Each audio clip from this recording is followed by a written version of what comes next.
This is the second in my series of videos that look at topical legal issues and try to offer a bit of context and perhaps insight into cases where the public become highly engaged in the issue and the law seems to perhaps be a little difficult to understand. The video is about the case of George Floyd, the 46-year-old African-American who was killed at the hands of police officers in Minneapolis on Monday of last week. And everybody, I'm sure many people will have seen the video footage of the incident and the way in which he was trapped by an officer on the ground and he was effectively pleading for his life without any response and indeed, of course, eventually so tragically died. There have been too many examples in American policing and American public life of African Americans in particular being subjected to brutality, unjust and even extremely violent behaviour to the point of fatal shootings at the hands of the police. Many in recent times have been captured on video and have led to outrage. And this case, of course, has basically got the entire American nation up in arms against the injustice and the brutality that was so evident and obvious on that video. And of course, we know that one of the officers, or the principal officer involved, only one of them at the moment, has been charged with third-degree murder. But what I wanted to do was to take the case and look at why, not just in this case, but in so many of these other cases where African Americans have died at the hands of the police, that the ethos of policing is the real problem. The them and us attitude to policing is the real problem. And I think it contrasts very strongly with the way in which the police in Britain have been dealing with their very difficult responsibilities under the coronavirus regulation and the need to enforce the stay-at-home law, in effect, that came into force a couple of months ago. Because I think they represent two very different ways of policing, and British policing has had many problems, particularly around the issue of race over the years. But I think the example that's been set in terms of the particular policing circumstances now is really quite a powerful and important one to understand. And what I want to do is I want to look at the two situations, the George Floyd killing against the policing of coronavirus, against the Robert Peel principles, which were first enunciated in the early 19th century, around about 1829, when the Metropolitan Police was first formed. And the principles may not have actually derived directly from Sir Robert Peel. There's some controversy around exactly how they came about and who was responsible for them. But interestingly, they have been espoused, not just in Britain for almost 200 years, but in the United States, where many of the more experienced, the more expert, the more powerful police commissioners over the years have actually reverted back to the Peel principles and said, this is what we need to do. And if we do this, we won't go far wrong. So what are the principles? Because every single one of them, it seems to me, has been broken in the George Floyd case and in all of these cases of African Americans being killed unlawfully at the hands of police officers. Principle one, the basic mission for which the police exist is to prevent crime and disorder. What's happened as a result of the Floyd case? Nationwide crime and disorder. Epic fail, principle one. Principle two, the ability of the police to perform their duties is dependent upon public approval of police actions. Epic fail.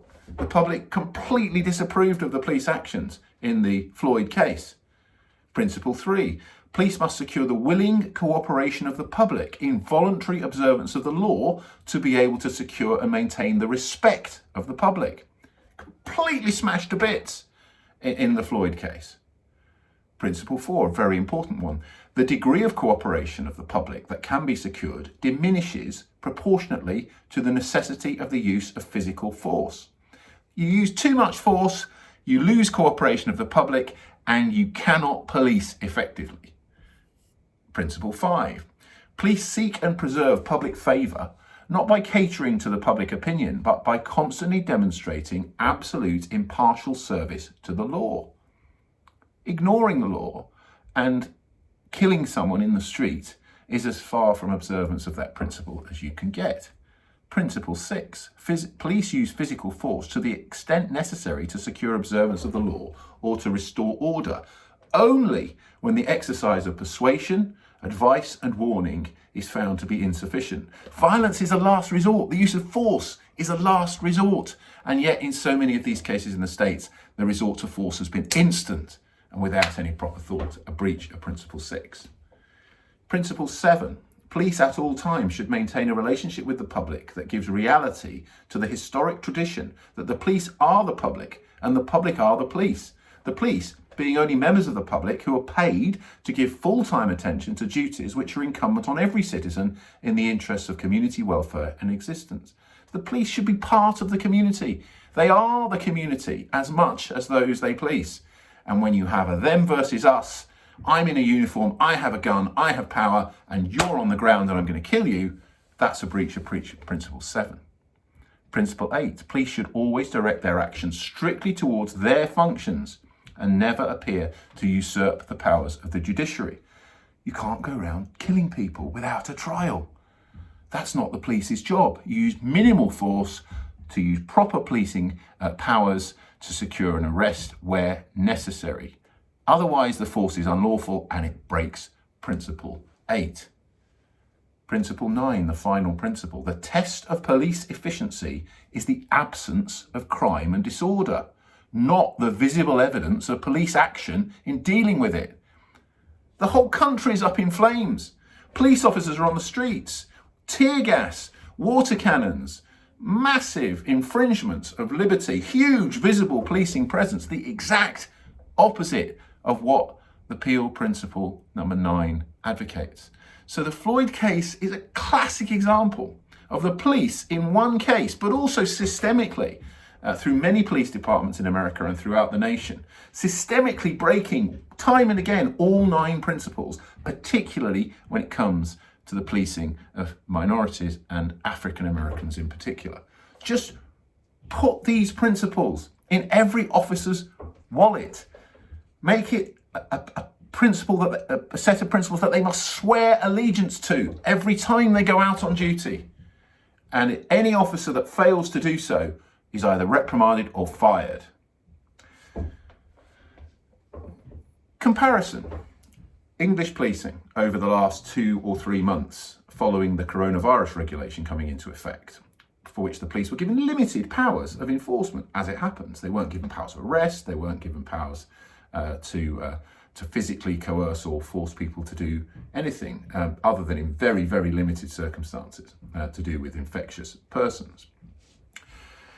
I didn't agree with the coronavirus regulation coming into place because my concern was that we would end up with it being them versus us, the police effectively controlling the public in a disproportionate and aggressive way that would basically irritate and anger the British population.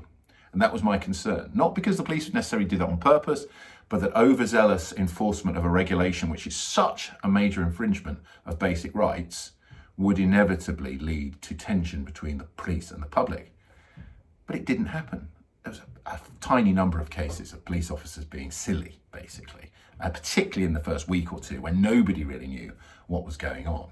But after that and since, the great majority of police officers, 99.9% of police actions and interactions with the public, have been entirely legitimate. They have followed the Peel principles. They have been proportionate. They have involved principally words of advice rather than enforcement action, and certainly no large-scale examples of physical intervention.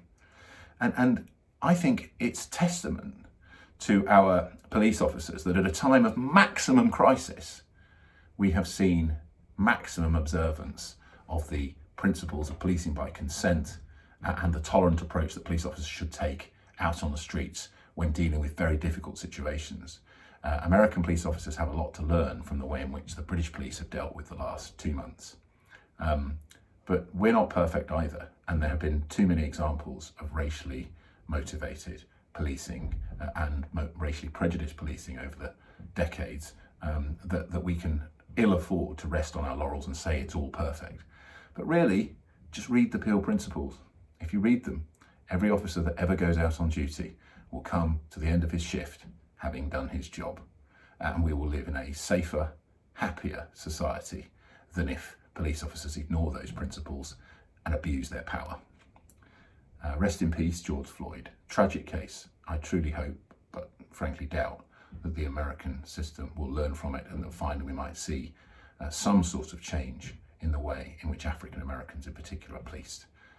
But for now, let's just hope that no one has to die as part of the protest. Let's hope that no more African Americans are subjected to gross abuse of power and excessive force and killed when they have not deserved it, and when actually the end result is catastrophic damage to the fabric of the nation. Have a good Sunday.